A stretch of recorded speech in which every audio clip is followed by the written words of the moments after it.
The project was really about restoring Series 1 vehicles from cars that were produced from 1948 to 1958 and bringing those cars back to life. And it was actually only a project for about 25 cars initially. We did one car just to understand what it would take to do the project, what it would involve, how would it actually do that. And when we showed that off to the world, it just took off from there, to be honest.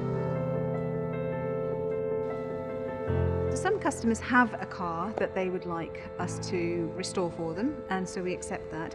Typically the way that things work is that customers have an idea of the type of vehicle they'd like. They'd like an early one, or they'd like a 1955, or they'd like whatever vehicle. And in that case, we will then try and go and find that particular vehicle and source it. We're looking or scouting for reborn vehicles for Land Rovers all around the world. We've got a couple of experts within our team who have been living and breathing Land Rovers since they were really, really small.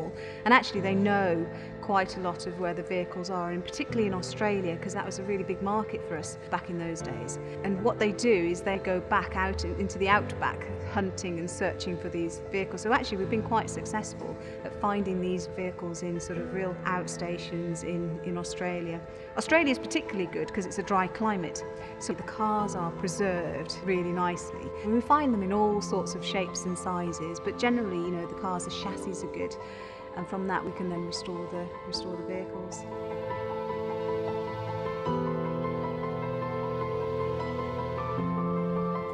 I think the authenticity side, I mean, that is really, really important to us, maintaining the integrity of the products, maintaining the authenticity. We receive cars in all sorts of shapes and sizes with all sorts of manner of parts on them.